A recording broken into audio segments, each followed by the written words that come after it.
Student, welcome back to my channel Vinita accounts classes. आज चलिए हम लोग क्लास 11th का एक चैप्टर स्टार्ट करने जा रहे हैं, जिस चैप्टर का नाम है अकाउंटिंग इक्वेशन। तो सबसे पहले हम लोग क्लियर करते हैं कि अकाउंटिंग इक्वेशन देखिए होता क्या है। An accounting equation is a mathematical expression है। इसको हम लोग एक मैथ की तरह एक्सप्रेस करते हैं, which show that the assets and liability of a form are equal. यहाँ पर एसेट्स बताता है कि लायबिलिटी के बराबर है। An accounting equation is based on the dual expect concept है, ठीक है। यानी डबल इंटरेस्ट सिस्टम पर ये आपका क्या है, कॉन्सेप्ट पर आधारित है। तो चलिए देखिए, इसका एक फार्मूला होता है। हम लोग इसी फार्मूला से क्या करते हैं, अकाउंटिंग इक्वेशन का सारा क्वेश्चन सॉल्व करते हैं। देखिए, assets equal to capital plus liability, या फिर assets equal to liability plus capital. अब देखिए, अकाउंटिंग इक्वेशन हम लोग जब सॉल्व करेंगे तो हमारा जो भी मैथमेटिकल एक्सप्रेशन है वो हमारा इफेक्ट होता है या तो 2 आइटम पर या मोर देन 2 आइटम पर। तो चलिए इसको हम लोग इफेक्ट हम लोग क्लियर करते। देखिए, effect of transaction on accounting equation, ठीक है। अब देखिएगा यहाँ पर, transaction from the accounting equation can be divided into 2 parts. इसको 2 पार्ट में डिवाइड किया गया है। देखिएगा, फर्स्ट है transaction affecting 2 items and second transaction affecting more than 2 items. तो हमारा देखिए, ये दोनों हमारा जो है ट्रांजेक्शन अफेक्टिंग 2 आइटम्स और transaction affecting more than 2 items, ये दोनों आपको एकदम अच्छे से क्लियर होना चाहिए, तभी आप अकाउंटिंग इक्वेशन का क्वेश्चन आप सॉल्व कर पाइएगा। तो चलिए हम लोग सबसे पहले क्लियर करेंगे ट्रांजेक्शन अफेक्टिंग 2 आइटम्स, उसके बाद हम लोग क्लियर करेंगे transaction affecting more than 2 item, तभी जाकर के हम लोग क्वेश्चन फिर सॉल्व कर पाएंगे। अब चलिए हम लोग क्लियर करते हैं ट्रांजेक्शन अफेक्टिंग 2 आइटम। देखिएगा, यहाँ पर फर्स्ट बता रहा है स्टार्टेड बिजनेस विथ कैश। तो यहाँ पर हम लोग को 2 इफेक्ट होगा, ठीक है, 2 आइटम पर इफेक्ट होगा। तो चलिए क्या क्या इफेक्ट होगा हम लोग क्लियर करते हैं। देखिए, सबसे पहले एसेट्स में हम लोग क्लियर करेंगे कि एसेट्स में जो है हमारा कैश जो है प्लस हो जाएगा। कैश क्या होगा, इंक्रीज हो जाएगा, और प्लस कैपिटल भी इंक्रीज हो जाएगा। देखिए, डबल इफेक्ट हो रहा है ना, कैपिटल भी इंक्रीज होगा और कैश भी इंक्रीज होगा, ठीक है। अब चलिए उसके बाद नेक्स्ट है परचेज गुड्स या फिर परचेज गुड्स फॉर कैश। देखिए, सिर्फ परचेज गुड्स अगर मेंशन है क्वेश्चन में तो आप एकदम क्लियर रखिएगा कि कैश ट्रांजेक्शन है। अगर मान लीजिए इसे में मेंशन कर देता है purchase goods from any name of person, जहां पर किसी का नाम मेंशन कर देगा तो वहां पर क्रेडिट ट्रांजेक्शन होता है, या फिर मेंशन कर देगा क्रेडिट। यहाँ पर बता रहा है परचेज गुड्स, यानी हमारा गुड्स क्या है, परचेज हम लोग गुड्स किए फॉर कैश में। तो यहाँ पर देखिए 2 आइटम हमारा कैसे इफेक्ट होगा। देखिए, एसेट्स में क्या इफेक्ट होगा, एसेट्स में सबसे पहले हमारा स्टॉक क्या हो जाएगा, स्टॉक या गुड्स बोल सकते हैं, स्टॉक या गुड्स ये हमारा इंक्रीज हो जाएगा, ठीक है। और फिर हमारा जो एसेट्स में ही, एसेट्स का ही पार्ट कैश होता है, कैश हमारा डिक्रीज हो जाएगा, ठीक है। एसेट्स में ये इफेक्ट पड़ेगा, एक गुड्स में और एक कैश में। अब नेक्स्ट देखिएगा, परचेज गुड्स ऑन क्रेडिट है। देखिए, गुड्स हम लोग उधार में खरीदे, यहाँ पर क्रेडिट मेंशन कर दिया स्टूडेंट। क्रेडिट की जगह अगर किसी का नाम मेंशन कर देता है, किसी नेम ऑफ पर्सन, तो भी हमारा क्रेडिट ही होता है, ठीक है। ट्रांजेक्शन को एकदम समझिएगा।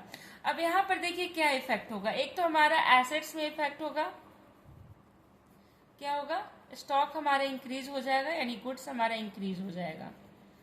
और दूसरा हमारा इफेक्ट होगा लायबिलिटी में, एक हमारा क्रेडिटर्स इंक्रीज हो जाएगा, लेनदार जो हमसे पैसा लेगा, ठीक है, ये हमारा इंक्रीज हो गया, क्रेडिटर्स इंक्रीज हो गया लायबिलिटी में। फिर देखिए नेक्स्ट क्या है, गुड्स सोल्ड या कैश सेल, ठीक है। गुड्स सोल्ड यानी हम लोग कैश में सेल कर रहे हैं, ठीक है, गुड्स को, कैश ट्रांजेक्शन है। तो अब देखिए एसेट्स में हमारा क्या इफेक्ट होगा, हमारा दोनों इफेक्ट एसेट्स में ही होगा। एक तो हमारा गुड्स क्या होगा, गुड्स यानी स्टॉक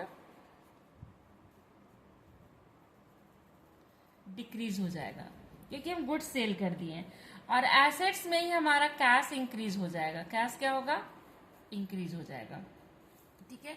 नेक्स्ट देखिएगा, गुड्स सोल्ड ऑन क्रेडिट, हम उधार में गुड्स बेचे, तो देखिए एसेट्स में ही हमारा इफेक्ट होगा। सबसे पहले तो हमारा गुड्स या स्टॉक जो भी बोलिए, या स्टॉक सेल कर रहे हैं तो डिक्रीज हो जाएगा। और सेकेंड क्या होगा, हमारा एसेट्स में ही एक डेटर्स, डेटर्स यानी पैसा हम लोग को देने वाला, देनदार, इंक्रीज हो जाएगा, क्योंकि अभी हम लोग क्रेडिट में सेल किए हैं। ठीक है, हम लोग को पैसा मिलने वाला है। नेक्स्ट देखिए क्या है, पेड एक्सपेंसेस। जैसे मान लीजिए सैलरी पे कर रहे हैं, रेंट पे कर रहे हैं, कमीशन पे कर रहे हैं, वेजेस पे कर रहे हैं, जो भी एक्सपेंसेस होगा, ठीक है, तो उस केस में देखिए हमारा क्या इफेक्ट होगा, एसेट्स में आपका कैश डिक्रीज हो जाएगा और कैपिटल भी माइनस हो जाएगा, कैपिटल भी क्या हो जाएगा, डिक्रीज हो जाएगा। नेक्स्ट देखिए क्या है, इनकम रिसीव, यानी हमारा अगर रेंट, कमीशन, इंटरेस्ट, ये सब हम लोग रिसीव कर रहे हैं, इसका पैसा हम लोग के पास आ रहा है। ठीक है, तो उस केस में क्या होगा, एसेट्स में कैश आपका इंक्रीज हो जाएगा और इधर कैपिटल भी इंक्रीज हो जाएगा, cash increase and capital increase, क्योंकि हमारा क्या एक तरह का सर्विस है, हम सर्विस दिए तो उसके बदले हम लोग को कैश मिला, तो कैश पर इफेक्ट होगा और कैपिटल भी इंक्रीज हो जाएगा। देखिए कैश डिपॉजिटेड इनटू बैंक, अब ये भी हमारा एसेट्स में इफेक्ट होगा। देखिए कैश हम बैंक में जाकर के जमा कर रहे हैं तो कैश हमारा डिक्रीज हो जाएगा और एक बैंक, एसेट्स में ही एक बैंक का कॉलम इंक्रीज हो जाएगा। ठीक है, अब उसके बाद देखिएगा कैश विथड्रॉन फ्रॉम बैंक, अब हम लोग बैंक से क्या कर रहे हैं, कैश हम लोग विथड्रॉन कर रहे हैं। ठीक है, तो अब देखिए एसेट्स में कैश हमारा इंक्रीज हो जाएगा और बैंक से पैसा निकल रहा है इसलिए बैंक हमारा डिक्रीज हो जाएगा। अब नेक्स्ट देखिए क्या है, cash withdrawn for personal use, हम लोग पर्सनल यूज के लिए कैश निकाल रहे हैं, तो यहाँ पर हम लोग ड्राइंग मानते हैं, जब भी हम लोग पर्सनल यूज के लिए बिजनेस से पैसा निकालते हैं तो ड्राइंग्स होता है। ठीक है, तो इस केस में देखिए क्या होगा, अब देखिए कैश भी हमारा माइनस होगा क्योंकि पैसा सिर्फ निकल रहा है, इसके बदले कुछ आ नहीं रहा है, तो कैश माइनस होगा एसेट्स में और फिर हमारा कैपिटल भी माइनस हो जाएगा। ठीक है, अब देखिए नेक्स्ट क्या है, परचेज एसेट्स। अब एसेट्स में हम लोग कोई भी एसेट्स परचेज कर रहे हैं, machine, furniture, land, building, computer, ठीक है, कुछ भी हम परचेज कर रहे हैं, तो हमारा देखिए यहाँ पर बता नहीं रहा है कि हम लोग कैश या क्रेडिट में परचेज कर रहे हैं, जब कुछ मेंशन नहीं रहता तो कैश में हम लोग ट्रांजेक्शन कर रहे हैं। तो देखिए एसेट्स हमारा इंक्रीज हो जाएगा, जो भी एसेट्स आप परचेज कीजिएगा वो बढ़ जाएगा और कैश हमारा डिक्रीज हो जाएगा एसेट्स में ही। ठीक है, अब देखिएगा परचेज एसेट्स ऑन क्रेडिट, हम लोग उधार में एसेट्स को परचेज कर रहे हैं, तो देखिए एसेट्स हमारा इंक्रीज हो जाएगा और लायबिलिटी भी हमारा इंक्रीज हो जाएगा। लायबिलिटी में क्या इंक्रीज होगा, क्रेडिटर्स, या फिर हम लोग वेंडर्स भी यहाँ पर लिख सकते हैं, वेंडर। ठीक है, ये हमारा इंक्रीज हो जाएगा, लायबिलिटी भी इंक्रीज हो जाएगा। अब देखिएगा एसेट्स को हम लोग सोल्ड करेंगे, देखिए एसेट्स को सोल्ड करेंगे तो क्या इफेक्ट होगा, एसेट्स हमारा डिक्रीज हो जाएगा और कैश हमारा इंक्रीज हो जाएगा, कैश बढ़ेगा। नेक्स्ट देखिए क्या है, cash receive from debtors. Debtors कौन हो गया, जिसको हम लोग गुड्स बेचे थे। ठीक है, अब वो हमको पैसा दे रहा है, उससे हमको कैश रिसीव हो रहा है, तो हमारा एसेट्स में क्या होगा, एसेट्स में कैश इंक्रीज हो जाएगा और डेटर्स जो है एसेट्स में ही, डेटर्स हमेशा एसेट्स होता है, वो हमारा डिक्रीज हो जाएगा। पैसा अब थोड़ी देगा, वो तो दे दिया पैसा। अब देखिएगा कैश पे टू क्रेडिटर्स, अब क्रेडिटर्स को हम लोग कैश पे कर रहे हैं, तो एसेट्स में हमारा क्या होगा, कैश माइनस हो जाएगा और लायबिलिटी में हमारा क्या माइनस हो जाएगा, लायबिलिटी में क्रेडिटर्स घट जाएगा, क्रेडिटर्स खत्म हो जाएगा क्योंकि हम लोग पे कर दिए। अगर पूरा अमाउंट पे करेंगे तो नील हो जाएगा, अगर कुछ पार्ट पेमेंट करेंगे तो बाकी क्रेडिटर्स रहेगा। ठीक है, देखिएगा नेक्स्ट क्या है, प्रीपेड एक्सपेंसेस, जो कि हमारा पेड इन एडवांस जिसको हम बोलते हैं, हमारे लिए एसेट्स होता है, हमारे बिजनेस के लिए एसेट्स होता है। तो देखिए एडवांस में हम लोग पे करें तो कैश माइनस होगा और एसेट्स हमारा एक इंक्रीज हो जाएगा प्रीपेड एक्सपेंसेस के नाम से। अब देखिएगा नेक्स्ट है आउटस्टैंडिंग एक्सपेंसेस। देखिए आउटस्टैंडिंग एक्सपेंसेस हमेशा याद रखिएगा लायबिलिटीज होता है। आउटस्टैंडिंग का मतलब है कि अभी हम लोग पेमेंट किए नहीं, हम लोग को पेमेंट करना है, यानी अमाउंट हमारा क्या है, पेबल है। पेबल मीन्स हम लोग को देना है, तो जो अमाउंट हम लोग को पे करना है वो हमेशा याद रखिएगा कैपिटल से माइनस होगा और जो हम लोग पे कर देते हैं उसको कैश से माइनस कर देते हैं, तो ये पेबल है, कैपिटल हमारा डिक्रीज होगा। और लायबिलिटी अभी हमारा इंक्रीज है, क्योंकि लायबिलिटी अभी हमारा घटा नहीं है, हम अभी पे नहीं किए हैं। तो लायबिलिटी में क्या इंक्रीज है, आउटस्टैंडिंग एक्सपेंसेस, ये मेरा बढ़ा हुआ है लायबिलिटी, जब हम पे कर देंगे तो घट जाएगा।